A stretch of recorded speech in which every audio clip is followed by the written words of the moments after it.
నుంచి కేంద్రంలో మంత్రివర్గంలో ప్రాతినిధ్యం వహిస్తున్న వ్యక్తులు ఇద్దరు. ఒకరు బండి సంజయ్ గారు, ఇంకొకరు కిషన్ రావు గారు.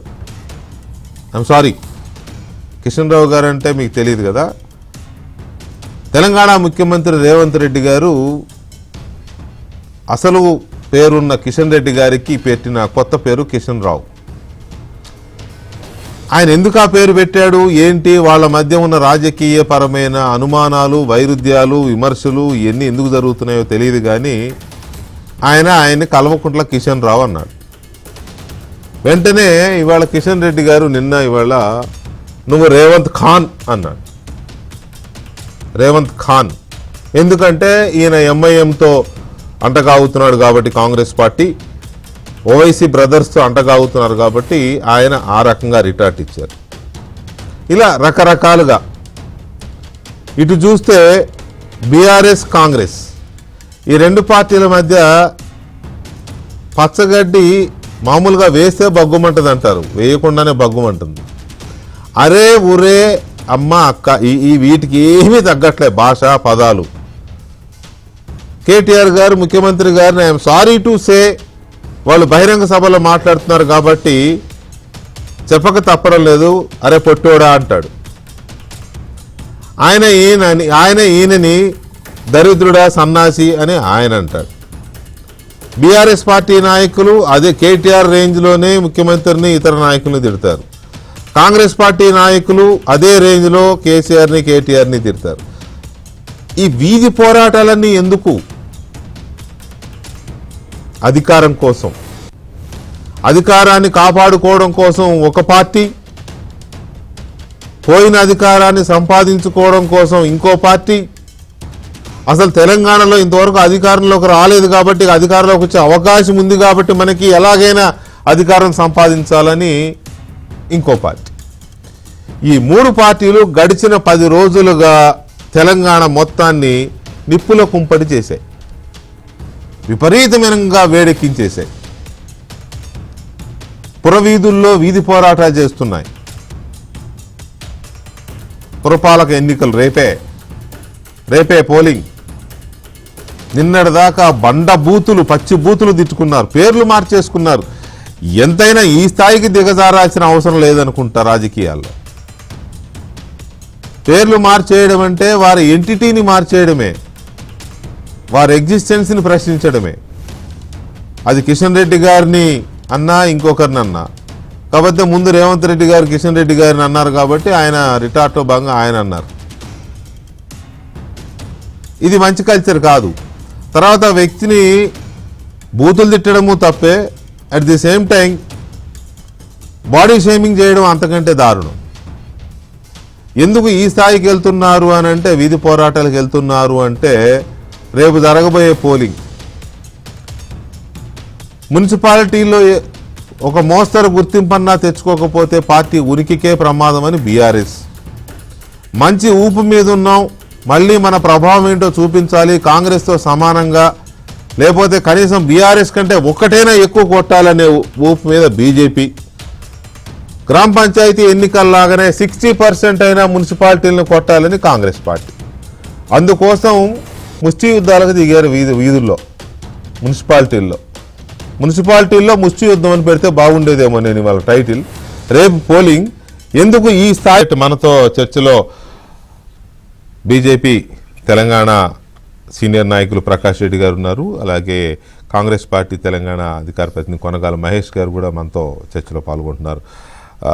ఇప్పటి వరకు మహేష్ గారు, ప్రకాష్ రెడ్డి గారు, అంటే ఈ మధ్యకాలంలో మారిపోయింది కానీ మనకు తెలిసిన ఎన్నికలు అని అంటే వింత వింత ప్రచారాలు చూసేవాళ్ళం, ఇళ్ళ వెంట తిరిగేవాళ్ళు, తర్వాత హోటళ్ళలో బజ్జీలు వేయడాలు, లేకపోతే సంథింగ్ ఇలాంటివే కదా. పశువుల్ని కడగడాలు, పాలు పితకడాలు, పిల్లలకు స్నానం చేయించడాలు, కావాలంటే చిన్నపిల్లల ముడ్లు కడగడాలు, ఇలాంటివి కూడా చేసేవాళ్ళు ఎన్నికల ప్రచారంలో. ఇవన్నీ గిమిక్ చూసేవాళ్ళం మనం. కానీ ఈ ముష్టి యుద్ధాలు, వీధి పోరాటాలు, బూతు పురాణాలు ఎంత దారుణానికి దిగజారిపోయినాయి అని అనిపిస్తూ ఉంటుంది. మహేష్ గారు, ఫస్ట్ ఆఫ్ ఆల్ ఎందుకు ఈ స్థాయికి వచ్చేశారు? సార్, తెలంగాణ రాష్ట్రం ఏర్పాటైన తర్వాత ఒక సరికొత్త రాజకీయాలు, దేశానికి కొన్ని ప్రజాస్వామిక విలువలు నేర్పే రాజకీయాలు ఒక డైరెక్షన్ లో తీసుకుపోయే అవకాశం కేసీఆర్ మాజీ ముఖ్యమంత్రి గారి చేతిలో ఉండే. కానీ వారు తెలంగాణ రాష్ట్రానికి ముఖ్యమంత్రి అయిన దడివే మొదలుపెట్టిన ఆపోజిషన్ లీడర్స్ ని కుక్కలని, పందులని, ఇంకా మురికిగాళ్ళని, ఇంకో రకంగా అసలు మీరు చెప్పరాని భాష కేసీఆర్ గారి నోటి నుంచి మనందరం విన్నది. సో అది దాని పర్యవసనమే ఇదంతా. ఇప్పుడు మీరు ఇలా తెలుగులో ప్రశ్న అడిగితే నేను తెలుగులో సమాధానం చెప్పినట్టు కేసీఆర్ గారి భాషలోనే కేసీఆర్ గారికి ఆ పార్టీ నాయకులకు సమాధానం చెప్పాల్సి రావడం వల్ల అది అర్థమయ్యే భాషలో చెప్పాలనే దీంట్లోనే అందరూ దాన్ని ఎంచుకోవడం జరుగుతుంది. డెఫినెట్ గా కేసీఆర్ గారు దీనికి ఇదంతా కారణం ఎవరు అంటే మీరు అన్న దాంట్లో కొంత లాజిక్ ఉందని అనుకుందాం కొద్దిసేపు. సరే, అది బీఆర్ఎస్ కి మీకు మధ్య ఉన్న అది ఏం వైరమో, మరి అది ఏం వైరం అని అలా కూడా నాకు అర్థం కావట్లేదు. రాజకీయ వైరమో లేదా గట్టు పంచాయతీ లేకపోతే అధికార పంచాయతీ పక్కన పెడదాం. కానీ బీజేపీ విషయంలో, మీ విషయంలో రాజకీయపరమైన విమర్శలు ఎన్నైనా చేసుకోవచ్చు. కానీ ఏకంగా కిషన్ రెడ్డి గారిని కల్వకుంట్ల కిషన్ రావు అని పేరు మార్చి ముఖ్యమంత్రి గారు విమర్శించే స్థాయికి వెళ్ళడము అనేది ఏ రకమైన రాజనీతిజ్ఞత? అంటే సింబాలిక్ గా చెప్పడం అండి. అంటే నేనేమంటున్నా అంటే బీఆర్ఎస్ బీజేపీ వాళ్ళ ఫ్రెండ్షిప్ ని చెప్పే క్రమంలో ముఖ్యమంత్రి గారు బహుశా ఆ పోలిక తీసుకుని ఉంటారు. అంతేగాని కేంద్ర మంత్రిగా కుమ్మక్కైపోయారు, మీరు ఒకటే, ఇట్లా ఎన్నైనా అనొచ్చు.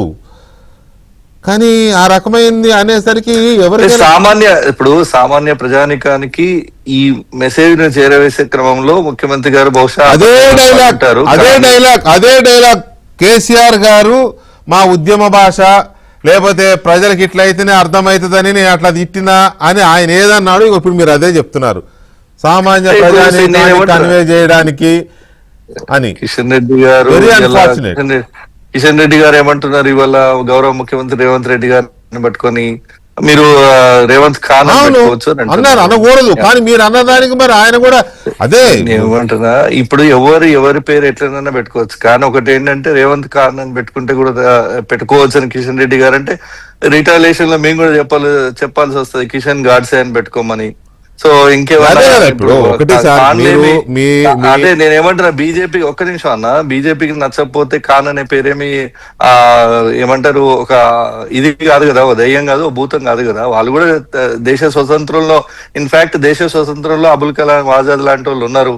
కానీ కిషన్ రెడ్డి గారు కొలుస్తున్న పార్టీకి సంబంధించిన పూర్వీకులు ఎవరు ఈ దేశ స్వతంత్రాని కోసం పోరాడిన వాళ్ళు లేరు. ఆ మాటకు వస్తే తెలంగాణ దీనికోసం మున్సిపాలిటీ ఎన్నికల కోసం స్వాతంత్ర పోరాటాలు దాకా ఎందుకులేండి. దయచేసి మహేష్ గారు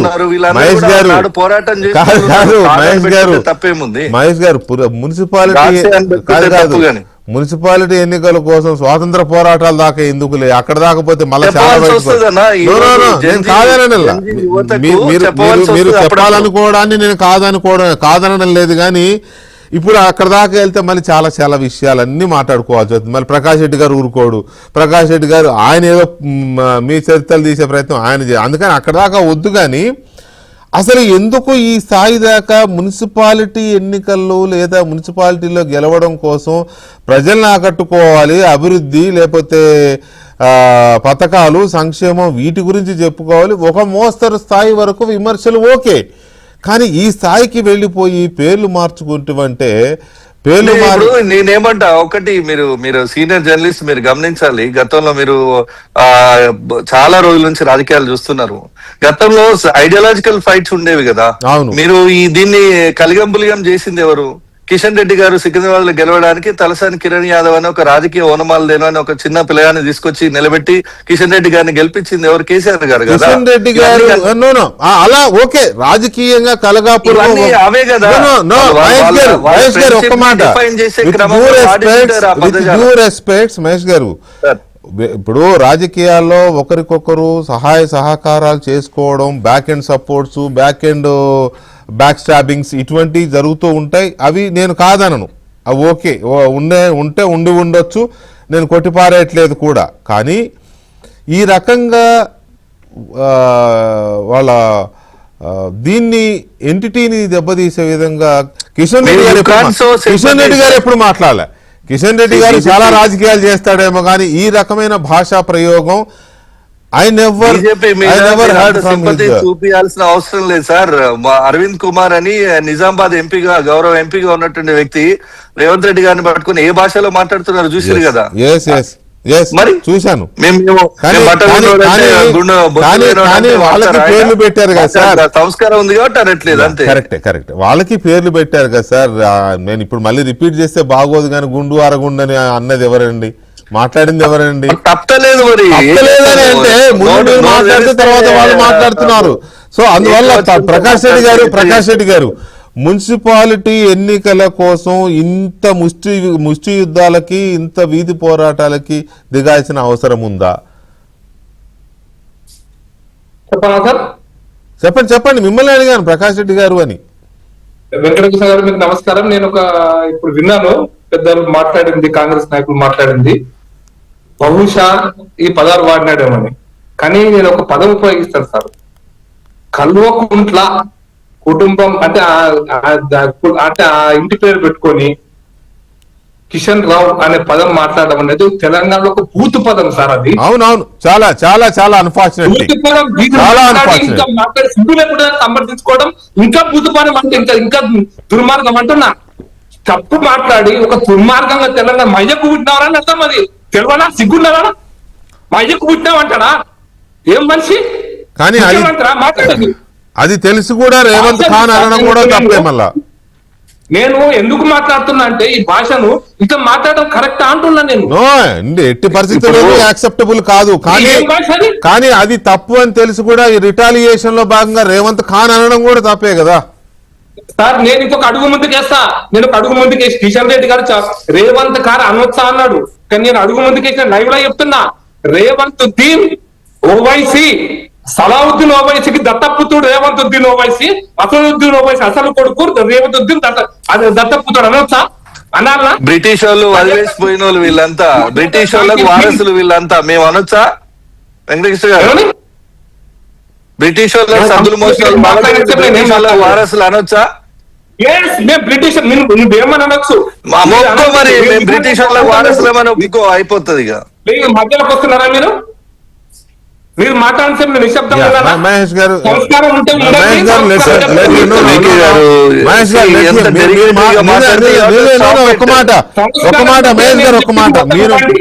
ఒక్క మాట ప్రకాష్ రెడ్డి గారు ఒక్క నిమిషం నాకు టైం ఇవ్వండి.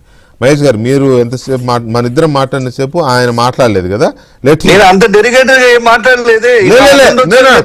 అయినా సరే ఆయన ఓపెన్ చెప్పని. సలావుద్దీన్ కొడుకు అంటే ముఖ్యమంత్రి గారు అంటే మేము విని చప్పట్లు కొడతాం. దత్తపుత్రుడు వేరు కొడుకు వేరు. అది అయిన తర్వాత అట్లీస్ట్ ఒక్క మాట చిన్న సబ్జెక్ట్ ఆయన చెప్పిన I won't allow you Prakash Reddy గారు మీరు కంటిన్యూ చేయండి ప్లీజ్. నేను ఎందుకంటున్నా అంటే సార్, మున్సిపల్ ఎలక్షన్స్ జరుగుతున్నప్పుడు మనం మున్సిపల్ ఎలక్షన్స్ ఎవరైనా ప్రచారం చేసుకోవచ్చు, ఎవరికైనా ప్రచారం చేసుకోవచ్చు. ఎస్, కేంద్ర ప్రభుత్వం 8 మంది ఎంపీలు గెలిచారు, మాకేం తీరదని చెప్పొచ్చు, మీకు ఇంకా కాళేశ్వరం విజయవచ్చు అని చెప్పొచ్చు. అన్ని చెప్పడానికి మీరు చెప్తారు. కాంగ్రెస్ పార్టీ చెప్తుంది, బీఆర్ఎస్ చెప్తుంది, బీజేపీ చెప్తుంది. అంశాల ఆధారంగా ఎన్నైనా మనం మాట్లాడుకోవచ్చు, ఎన్ని విషయాలైనా మాట్లాడుకోవచ్చు, ఎంతైనా మాట్లాడుకోవచ్చు. ప్రజలు వింటారు. ప్రజలు ఎవరి అభిప్రాయాలకు వారు స్పందిస్తే వాళ్ళకు ఓటేస్తారు. అభిప్రాయం నచ్చకపోతే ఆ పార్టీకి ఓటేయరు. ఇప్పుడు మా మీద కాంగ్రెస్ పార్టీ అసెంబ్లీ ఎలక్షన్స్ కంటే ముందు బీఆర్ఎస్ బీజేపీ ఒక్కటే అన్నది. ఎస్ అన్నది, దాని పర్యవసానంగా కొన్ని సీట్లు తక్కువ వచ్చినాయి, అయిపోయింది. ఇప్పుడు కాంగ్రెస్ పార్టీ బీఆర్ఎస్ బీజేపీ ఒకటా కాదా, బీఆర్ఎస్ బీజేపీ ఒకటా కాదా చర్చ ప్రజలు చూస్తున్నారు కదా, ప్రజలు వింటారు కదా. తప్పో రైతో ప్రజలు నిర్ణయిస్తారు ప్రజాస్వామ్యంలో. మనం చెప్తున్నది వెంకటకృష్ణ గారు, మనం మాట్లాడుతున్నది, మనం చెప్తున్నది ప్రజలకు చెప్తున్నాం సార్. నేను వ్యక్తిగతంగా మీ ఇంట్లో కూర్చొని, నేను నా ఇంట్లో కూర్చొని మీరు మాట్లాడుకోవటం లేదు. ఇప్పుడు మన టీవీలో వేల మంది చూస్తుంటారు. చూస్తున్నప్పుడు మన ప్రజలకు చెప్తున్నాం సార్, మన భాషను, మన Correct, correct, విషయాన్ని, మన correct. అంశాన్ని, మన భాష ఏ అంశమైనా సరే నేను ఏ రకంగానైనా విమర్శించుకోవచ్చు. ఆ విమర్శలు ఇప్పుడు మీరున్నారు బీజేపీ బీఆర్ఎస్ ఒకటే అని వాళ్ళు మాట్లాడారు అని కాదు ఎలాగైతే ప్రజలు తేల్చుకుంటారు అని అన్నారో మీరు ఏం తక్కువ తినలేదు కదా. బీఆర్ఎస్ కాంగ్రెస్ ఒకటే, ఆ రెండు ఒకటే అని మీరు కూడా అదే చెప్తున్నారు కదా. ఏ రెండు ఒకటే అని మనం అనుకున్నా, ఈ భాషలు రెండు పార్టీలు ఒకటే అని అనడం పెద్ద ఇష్యూ కాదు. నేనేమంటున్నా అంటే ఒకటైతే వాస్తవమే కదా. ఒకటైతే జనరల్ ఎలక్షన్స్ లో బీఆర్ఎస్ నాయకులు ఓపెన్ గానే మా బీజేపీకి ఓట్లేండి అని చెప్పబట్టే మీకు 8 పార్లమెంట్ సీట్లు వచ్చాయి. వాళ్ళకి ఒక్కటి కూడా రాలేదు. అంత బలమైన పార్టీకి 10 ఏళ్ళు అధికారం చేసిన పార్టీకి ఒక్క పార్లమెంట్ సీటు కూడా రాలేదు అంటే దాని అర్థం ఏంటి? మీలో మ్యాచ్ ఫిక్సింగ్ అండర్స్టాండింగ్ ఉండబట్టే కదా. అది ఓపెన్ గానే మాట్లాడుకుంటున్నారు ప్రజలు. వెంకటకృష్ణ గారు ఇష్యూ టు ఇష్యూ మాట్లాడండి. మీరు అడిగారు కాబట్టి సైట్ సమాధానం చెప్తా. కరెక్ట్. నేనేమంటున్నానంటే 2013లో ఆప్ పార్టీ ఢిల్లీలో గెలిచింది, 7 పార్లమెంట్ సీట్లు బీజేపీ గెలిచింది. 2018లో ఆప్ పార్టీ 67 సీట్లు గెలిచింది, 7 బీజేపీ గెలిచింది. 2023లో ఆప్ పార్టీ గెలిచింది, బీజేపీ గెలిచింది. 2024లో 23లో బీజేపీ గెలిచింది. నేనేమంటే ఆప్ పార్టీ బీజేపీ సంబంధించినట్ట నార్త్ వేరు సౌత్ వేరులేండి sir. North compare north with south. నేను రెండో పాయింట్ మీరు అన్నారు కాబట్టి నార్త్ సౌత్ తీసుకొచ్చారు కాబట్టి నేను అది కూడా చెప్తాను. నేను మళ్ళీ నేను ఇంకొక సౌత్ లో మహారాష్ట్ర కూడా సౌత్ కాదని నాకు తెలియదు. మరి సౌత్ మహారాష్ట్ర అయితే సౌత్ కాదు, నార్త్ కాదు, మధ్యలో చెప్పిన సౌత్ మధ్యలో చెప్పినట్టు సౌత్ కూడా చెప్తా. మహారాష్ట్ర బాంబే మున్సిపల్ కార్పొరేషన్ ఇప్పటిదాకా శివసేన ఓడిపోలేదు, బీజేపీ కలిసిన కాంబినేషన్ ఓడిపోలేదు. దయచేసి ప్రకాష్ రెడ్డి గారు దయచేసి నేను అనేది ఏంటంటే మీరు ఇలాంటి విమర్శలు ఎన్నైనా చేసుకోవచ్చు రాజకీయ పరంగా. వారు మిమ్మల్ని అది నేను అనేది అది మీరు రాజకీయంగా మీరు ఆ పార్టీ మీరు ఒకటే అని మీరు అనొచ్చు, లేదు మీరు ఒకటే వారు అనొచ్చు. ప్రజలు ఏది నమ్మాలి కాదు ప్రకాష్ అన్న ఒక్క మాట.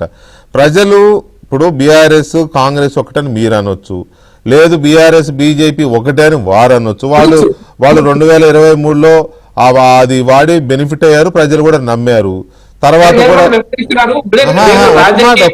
ఒక్క మాట లెట్ మీ సే వాళ్ళు అన్నారు, ప్రజలు కూడా నమ్మారు. ఆ తర్వాత వెంటనే జరిగిన పార్లమెంట్ ఎన్నికల్లో ఇంతో అంతో అది ప్రజల నమ్మకానికి తగ్గట్టు ఆ ఫలితాలు కూడా అట్నే వచ్చినాయి పాడుబడి. మరి అది ఎందుకు జరిగిందో తెలియదు కానీ అంత బలమైన పార్టీ ప్రాంతీయ పార్టీ కాబట్టి 10 ఏళ్ళు అధికారం చేసిన పార్టీకి ఒక్క లోక్సభ సార్ ఒక్క మాట మీకు ఎందుకు వచ్చినాయి నేను అడగడంలా.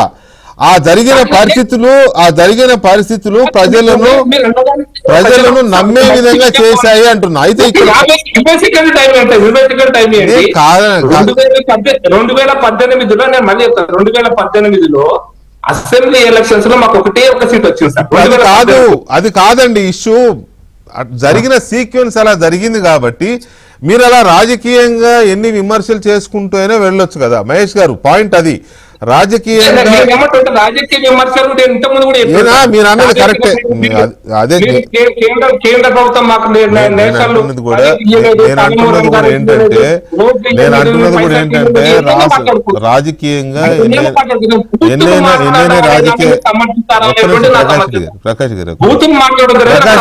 ప్రకాష్ గారు ఒక్క నిమిషం దయచేసి ప్లీజ్. రాజకీయంగా ఎన్నైనా విమర్శలు చేసుకోవచ్చు. రైట్. తెలంగాణ కోసం కేంద్రం ఏమీ చేయట్లేదని విమర్శిస్తున్నారు, విమర్శించండి. సమాధానం చెప్పుకుంటే బీజేపీ వాళ్ళు చెప్పుకోగలిగితే చెప్పుకుంటారు. అలాగే బీఆర్ఎస్ ఏమి సాధించలేదని కాంగ్రెస్ అని అంటే బీఆర్ఎస్ వాళ్ళు లేదు మేము ఇది చేసామని వాళ్ళు చెప్పుకుంటే చెప్పుకుంటారు. కానీ ఈ వ్యక్తిగతమైన దాడులకు వెళ్ళడం వల్ల ప్రజలు ఒకరోజు కాకపోతే ఇంకొక రోజు ఏవగించుకుంటారు. ఇది ఎంతవరకు ప్రజల యాక్సెప్టెన్సీ ఉందనుకుంటున్నారు అనేది నాకు అర్థం కావట్లా. సరే అది కాసేపు పక్కన పెడదాం. మహేష్ గారు ఇప్పుడు సిచ్యువేషన్ చూస్తూ ఉంటే తెలంగాణలో 2 జాతీయ పార్టీల మధ్య హోరెత్తిపోతోంది రాజకీయం అనే ఒక ఇంప్రెషన్ కలుగుతోంది. కాంగ్రెస్ బీజేపీల మధ్య ఒక బలమైన అభిప్రాయం కలుగుతోంది. మరి అది ఎందుకు కలుగుతోంది ఏంటి? మరి బీఆర్ఎస్ వాళ్ళు అంటారేమో, అంటే మేము లేవా అని వాళ్ళు అంటారేమో. మీరు లేరని ఎవరు అనడం లేదు. కానీ ఇవాళ పార్లమెంటు స్థాయిలో కూడా మోగిపోయింది తెలంగాణ మున్సిపల్ ఎన్నికల వ్యవహారం. అదేంటో ఒకసారి చూద్దాం. రాజ్యసభలో బీజేపీ అగ్రనేత లక్ష్మణ్ గారు ఎంపీ, లోక్సభలో బీజేపీ అగ్రనేత కేంద్ర మంత్రి కిషన్ రెడ్డి గారు, వాళ్ళు ఏం మాట్లాడారో ఒకసారి చూద్దామండి ప్లీజ్.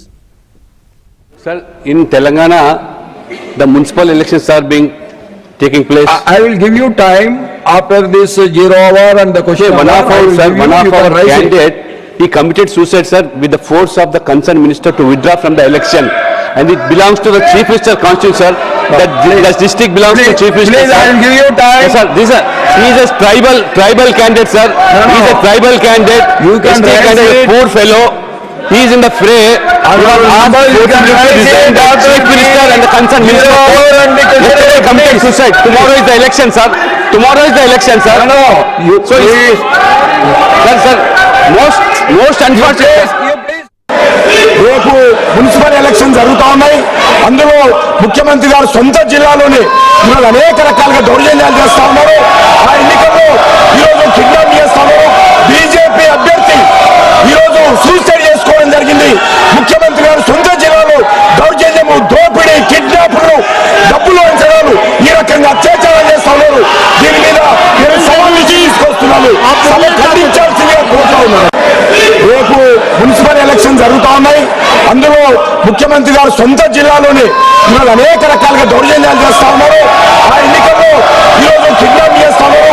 బీజేపీ అభ్యర్థి ఈరోజు సూసైడ్ చేసుకోవడం జరిగింది. ముఖ్యమంత్రి గారు సొంత జిల్లాలో దౌర్జన్యము, దోపిడీ, కిడ్నాప్లు, డబ్బులు వంచడాలు, ఈ రకంగా అత్యాచారం చేస్తా ఉన్నారు.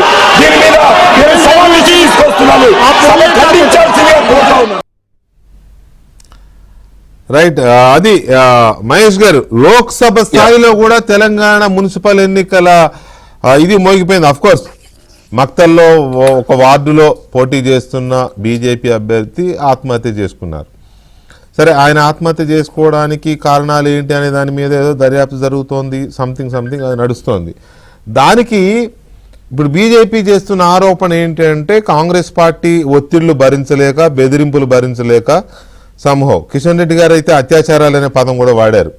అంటే ఆయన ఫ్లోలో వాడారా ఏంటి పక్కన పెడితే అది ఆ పదం అక్కడ సూట్ అవ్వదు. బట్ ఎనీవే, అక్కడ నిర్బంధాలు, కిడ్నాపులు, కొనుగోళ్లు, డబ్బులు పంచడాలు, బెదిరింపులు ముఖ్యమంత్రి సొంత ఓన్ డిస్ట్రిక్ట్లో జరిగింది అని చెప్పి లోక్సభలో మారుమోగిపోతుంది తెలంగాణ మున్సిపల్ ఎలక్షన్. ఎందుకు ఇంత ప్రయారిటీ? తెలంగాణ మున్సిపల్ ఎలక్షన్స్లో ఒక మున్సిపాలిటీ గెలవచ్చు, ఒక మున్సిపాలిటీ ఎక్కువ, ఒక మున్సిపాలిటీ తక్కువ రావచ్చు.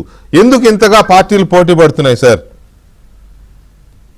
వికే సార్, మీరు సీనియర్ జర్నలిస్ట్ గా మున్సిపల్ ఎన్నికలు కనీసం 20 పైన చూస్తుంటారా, 20-30 చూస్తుంటారు బహుశా కదా. మున్సిపల్ ఈ రోజున్న పరిస్థితి ఏంటంటే, మున్సిపల్ ఎన్నికల్లో ఏదైతే సర్పంచ్ ఎన్నికల్లో కాంగ్రెస్ పార్టీ అఖండ విజయం సాధించిందో అభ్యర్థులు, మున్సిపల్ ఎన్నికల్లో కూడా అఖండ విజయం సాధించి ఉన్న మున్సిపాలిటీస్, కార్పొరేషన్లు మొత్తంగా 90% పైగా స్థానాలు గెలుచుకొని ఒక ఏకఛత్రాధిపత్యంలోకి వెళ్ళిపోతాయి. అంత స్ట్రాంగ్ హోల్డ్ ఉన్న కాంగ్రెస్ పార్టీని ఢీకోవడానికి మీరు చెప్పిన రెండు పార్టీలు, నేనంటాను ఇంకా వాళ్ళని బీఆర్ఎస్, బీజేపీ అని వేరువేరుగా పిలవడం కంటే ఈ రోజు జరుగుతున్న మున్సిపల్ ఎన్నికల పోటీ కాంగ్రెస్ వర్సెస్ బీజేపీ ఆర్ఎస్ అంటే సరిపోతుంది. సో బీజేపీ ఆర్ఎస్ కలిపి పోటీ చేస్తున్నాయి మా మీద. నేను భూత్పూర్ ఎన్నికల ఇన్ఛార్జ్ గా ఉన్నాను. భూత్పూర్ మున్సిపాలిటీ మహబూబ్నగర్ జిల్లాలో ఎన్నికల్లో బీజేపీ బీఆర్ఎస్ కలిసి పనిచేస్తారు. హ్యాపీగా నేను చెప్తున్నా, నేను ఫీల్డ్ లెవెల్ రిపోర్ట్ చెప్తున్నా, తెలంగాణ ప్రజానికానికి కూడా అర్థమవుతుంది. భూత్పూర్ మున్సిపాలిటీలో ఎక్కడ ఒక మెరుగు బీజేపీ అభ్యర్థి ఉంటే బీఆర్ఎస్ సైలెంట్ అయ్యి బీజేపీకి సపోర్ట్ చేస్తుంది. బీఆర్ఎస్ ఒక వార్డులో మెరుగ్గా కనబడితే బీఆర్ఎస్ కి బీజేపీ సపోర్ట్ చేస్తున్నారు. ఇద్దరికి చేత కాకపోతే ఇండిపెండెంట్ ఉంటే ఫస్ట్ వార్డ్ లో శంకర్ అనే ఒక ఇండిపెండెంట్ ఉంటే ఆయనకి సపోర్ట్ చేస్తున్నారు ఇద్దరు కలిసి. కానీ కాంగ్రెస్ ఎదుర్కోవడానికి వీళ్ళిద్దరు కలిసి పనిచేస్తున్నారు మున్సిపల్ ఎన్నికల్లో. అయినా కూడా వాళ్ళ ఆటలు చెల్లుబాటు కావట్లేదు, ప్రజలు వాళ్ళని విశ్వసించట్లేదు. కాబట్టి 3 ఆఫ్ ది పీపుల్, తెలంగాణ ప్రజానిక 3 అర్థమైంది. కాబట్టి ఇక ఓడిపోతున్నామనే భయంలో ఇక ఇలాంటి శవరాజకీయాలకు తెరదీసింది BRS party, BJP party especially. అక్కడ జరిగింది ఏంటి వికే గారు, మీకు తెలుసు, మహాదేవప్ప అనే బీజేపీ కార్యకర్త ఒక వార్డు సభ్యుడిగా పోటీ చేస్తూ ఆయన చనిపోయినట్టు జరిగింది. చనిపోవడం బాధాకరం. దానికి ఆయన ఓటమి భయంతో చనిపోయారు, ఓడిపోతారనే భయంతో చనిపోయారు. బీజేపీ నాయకత్వం నిలబడమని డబ్బులు నిలబడు మేము అంతా చూసుకుంటామని చెప్పి చివరికి చేతులు ఎత్తేసి బీజేపీ నుంచి ఫండింగ్ ఏం లేదు, మా ఖర్చులు అప్పుల పాలవుతున్నామనే ఆందోళనలో మా ఆయన చనిపోయినట్టుగా వారి సతీమణి స్టేట్మెంట్ ఇచ్చింది. మీరు దీన్ని తీసుకుపోయి పార్లమెంట్ లో పెట్టి తెలంగాణ ప్రతిష్టను పెంచుతారా వీళ్ళు తగ్గిస్తారా ఒక్కసారి చూడండి. ముఖ్యమంత్రి గారి కాన్స్టిట్యున్సీ అని ఇంకో మంత్రి గారు, ఓ బీసీ సామాజిక వర్గానికి చెందిన మంత్రి గారిని టార్గెట్ చేస్తూ ఈ రకంగా మాట్లాడుతున్నారు. మంత్రి శ్రీహరి గారు చాలా స్పష్టంగా, నేను ఒకవేళ మహదేవప్పకు కాల్ చేసి నట్టుగా మీరు రుజువు చేస్తే నేను ఏ శిక్షకైనా సిద్ధమని చెప్తున్నారు. నేను ఫోనే చేయలేదని చెప్తున్నారు. మరి ఇంకా బెదిరించింది ఎవరు? ఓన్లీ ఏంటంటే మీరు నిలబడండి అని ముందుకు తోసి బీజేపీ నాయకత్వం నిన్న ప్రోగ్రామ్ ఏదో అయితే దానిలో ఖర్చులు పెట్టించి అప్పుల మీద పడితే వారు దానికి ఆత్మార్పణకు బీజేపీ నాయకత్వం సహకరిస్తామన్న వాళ్ళు హ్యాండ్ ఇస్తే ఆ రకంగా చేశారు. కార్యకర్తలను గొంతు కోసి చంపి లిటరల్ గా వాళ్ళ కార్యకర్తను వాళ్ళే చంపుకొని మళ్ళీ దాని నెపాన్ని కాంగ్రెస్ మీద వేసే ప్రయత్నం చేయడం అనేది ఎంత దిగజాడు రాజకీయం. శవ రాజకీయాలు అంటున్నా, శవాల మీద పేలాలు వేరుకునే రాజకీయం బీజేపీ పార్టీ ఈ రాష్ట్రంలో చేస్తుంది. ఇక బీఆర్ఎస్ గురించా అత్తాపత లేదు, ఎక్కడ మాకు పోటీలో లేదు. నిజంగా చెప్తున్నా, ఎక్కడన్నా కొద్ది గొప్ప పోటీలో కనబడితే ఉత్తర తెలంగాణలో బీజేపీ కనబడుతుంది. బీఆర్ఎస్ అయితే ఎక్కడ పోటీలో కూడా లేదు. చాలా మంది అభ్యర్థులు, చాలా మంది సీనియర్ నాయకులు మళ్ళీ ఈ రోజు నిన్న ఇవాళ కూడా పార్టీలలో మా పార్టీలో వచ్చి జాయిన్ అవుతున్నటువంటి పరిస్థితి. సో ఇట్లాంటి పరిస్థితులలో తెలంగాణలో పార్లమెంట్ జనరల్ ఎలక్షన్స్ దగ్గర నుంచి 8 పార్లమెంట్ సీట్లు వారికి, 8 పార్లమెంట్ సీట్లు కాంగ్రెస్ కు, 8 పార్లమెంట్ సీట్లు బీజేపీకి వచ్చిన తర్వాత అక్కడి నుంచి మెల్లమెల్లగా ఒక చర్చ మొదలైంది. అంటే ఇది ఆ చర్చే నిజమని నేను అనట్లేదు, లేకపోతే ఆ బీఆర్ఎస్ పని అయిపోయిందని నేనెవరిని అంటాను, నేను అనట్లేదు. కానీ ఒక చర్చ జరుగుతోంది. 2 జాతీయ పార్టీలు మాత్రమే తెలంగాణలో నువ్వా నేనా అన్నట్టు పోరాడుతున్నాయి. ఆ మేరకు ఒక స్కెచ్ కూడా నడుస్తోంది అనే చర్చ కూడా ఉంది. ఒక స్కెచ్ అంటే ఎవరి మధ్యలో అండర్స్టాండింగ్ అంటే ఉత్తర దక్షిణ దువాలు కాంగ్రెస్ బీజేపీలు, ఉత్తర దక్షిణ దువాలు. అది నిజమే కానీ స్థానికంగా మీరు మేము ఉంటే సరిపోద్ది అనే ఒక లోకల్ గా, అంటే ఒకటండి పార్టీల స్థాయిలో నాయకత్వాల స్థాయిలో జరగవు ఇలాంటివి. ఇప్పుడు అట్లా అనుకుంటే కొన్ని చోట్ల స్థానికంగా కమ్యూనిస్టు బీజేపీలు కూడా సహకరించుకుంటారు, వార్డులు, గ్రామ పంచాయతీలు ఇట్లాంటి చోట. అది బయట నాయకత్వాలు తెలియదు. అలాంటి అండర్స్టాండింగ్స్ తో కొన్ని జరుగుతున్నాయి. జాతీయ పార్టీలే ఉండాలి అనే తరహాలో. మంచిదే కదా, పార్టీలు నేనేమంటున్నా సార్, నా పర్సనల్ ఒపీనియన్ చెప్తున్నా. డెమోక్రసీలో జాతీయ పార్టీలు ఉంటేనే కొంత ప్రజలకు మేలు జరుగుతుంది. ఇవి ప్రాంతీయ పార్టీలన్నీ కూడా ప్రైవేట్ లిమిటెడ్ కంపెనీలు. వాళ్ళ సిఇఓ సీఎం ఉంటే మిగతా డైరెక్టర్స్ అందరూ కుటుంబ సభ్యులు ఉంటున్నారు. అదే రకమైన పాలన, అదే రకమైన దోపిడీ తెలంగాణ ప్రజానికం 10 సంవత్సరాల పాటు కళ్ళు అప్పగించి చూసింది. తెలంగాణ రాబందుల పాలైంది, ఎంత లూటైందో మనందరికి తెలిసిందే. సో డెఫినెట్ గా జాతీయ పార్టీలు ఉంటే మంచిదే, కానీ ప్రజలకు మంచి చేయాలనే సంకల్పంతో వాళ్ళు పోటీకి వస్తే మంచిదే. కానీ వాళ్ళు పోటీలో ఉండాలని కాంగ్రెస్ పార్టీ మీద శవ రాజకీయాలు, బురద జల్లే ప్రయత్నాలు చేయడం అనేది నా ఆబ్జెక్షన్ అంటున్నా. ప్రజాస్వామ్యయుతంగా ప్రజల దగ్గర పోటీ వాళ్ళు ఓట్లు ఇచ్చి ఆశీర్వదిస్తే మీ స్థాయి ఏందో, స్థానం ఏందో వాళ్ళు నిర్ణయిస్తారు. కానీ హైప్ క్రియేట్ చేయడానికి ఈ చావులను వాడుకుంటామంటే ఇది కరెక్ట్ కాదు కదా. అది ఓకే, రాజకీయాల్లో సరే కొన్ని నిజాలు ఉంటాయి, కొన్ని అబద్ధాలు ఉంటాయి, కొన్ని అనుమానాలు ఉంటాయి. అది ఏదైనా అక్కడ ఒక అభ్యర్థి చనిపోవడం దురదృష్టకరం, బాధాకరం. సరే ఆయన ఎందుకు చనిపోయాడు ఏంటనేది నిజం నిలకడ మీద తెలుస్తుంది. అది ఎవరికైనా నష్టం చేస్తుంది, తర్వాత సంగతి. ఇప్పుడు అది కాకుండా ప్రకాష్ రెడ్డి గారు, ఇక్కడ 2 జాతీయ పార్టీలు మాత్రమే మనుగడలో ఉండాలి, లేదా 2 జాతీయ పార్టీలు తలపడాలి భవిష్యత్తు రాజకీయాల్లో తెలంగాణలో అనే దిశగా తెలంగాణ రాజకీయాలు వెళుతున్నాయనేది ఒక చర్చ ఉంది.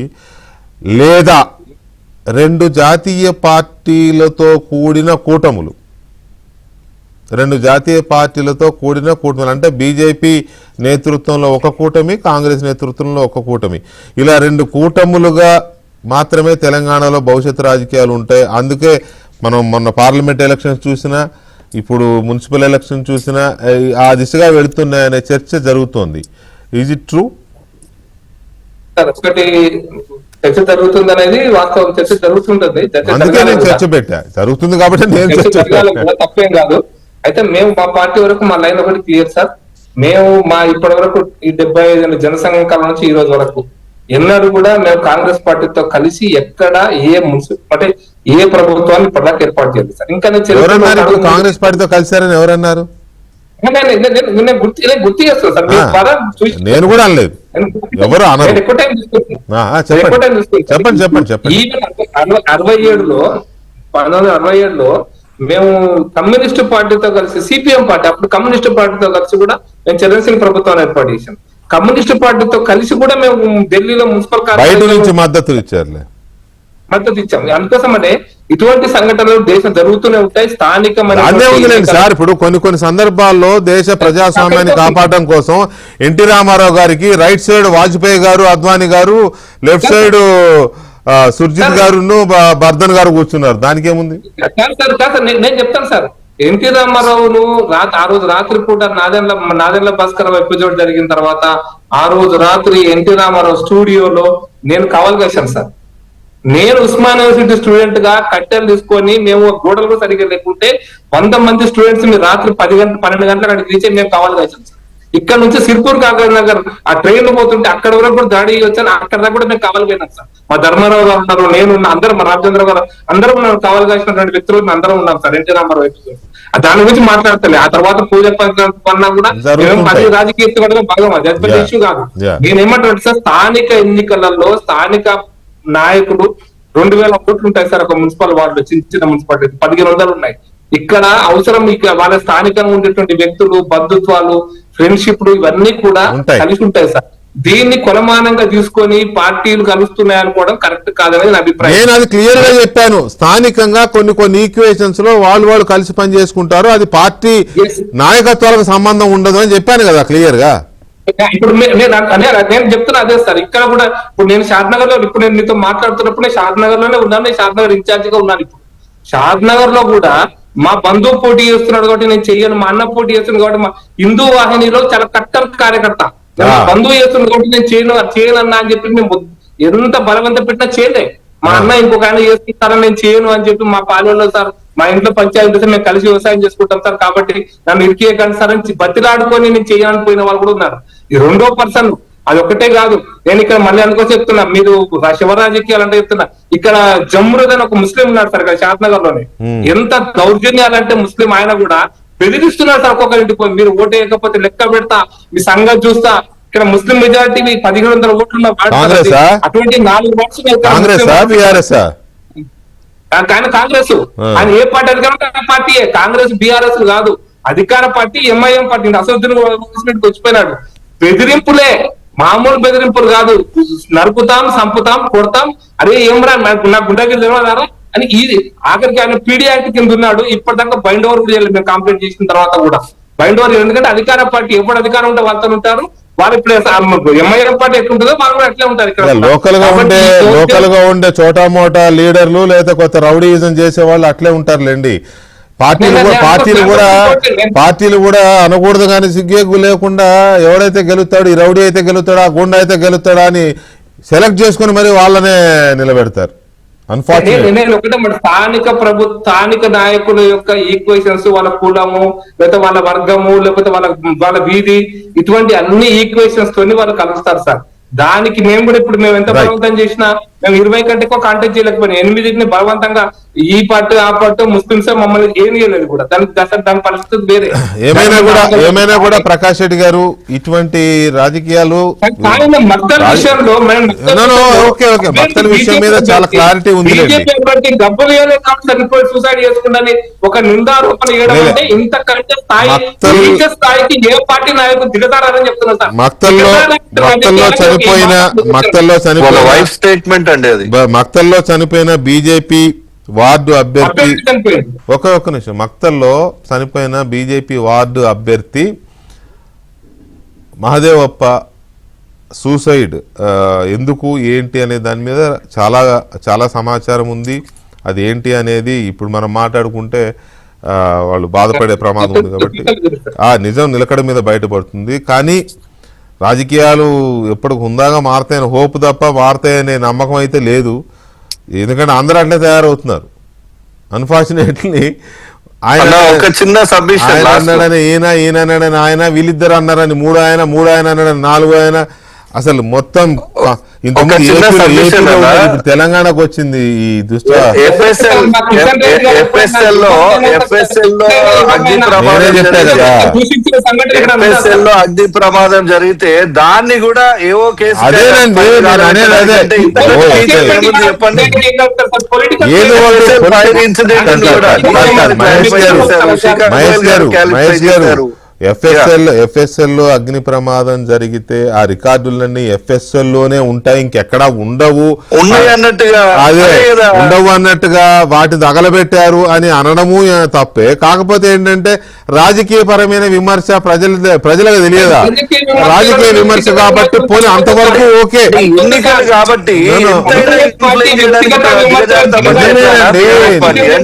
ఎన్నికలు కాబట్టే ప్రకాష్ రెడ్డి గారు ఒక్క మాట అన్న, ఎన్నికలు కాబట్టే అంటారు, లేకపోతే ఎందుకు అంటారు? కాకపోతే ఏంటంటే అది వ్యక్తిగతంగా పోకూడదు, వ్యక్తిగతంగా లేకపోతే బాడీ షేమింగ్ ఇటువంటి చేయడం.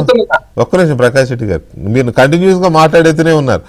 అక్కడ వ్యక్తిగతంగా పోకుండా ఉండడము, బాడీ షేమింగ్లు, ఇంటి పేర్లు మార్చి మాట్లాడాలు, లేకపోతే వ్యక్తి పేరు మార్చి మాట్లాడాలి ఎవరైనా, ఇది మంచి సంస్కృతి అయితే కాదు. దీని ఎవరో ఒకళ్ళు దీనికి ఇనిషియేట్ చేస్తే మంచిది, ఇటువంటి లేకుండా ఉండడం కోసం. అది పెద్దవాళ్ళు నిర్ణయించుకోవాలి, మీరిద్దరు నేను అనుకునేది కాదు, వాళ్ళు నేర్చుకో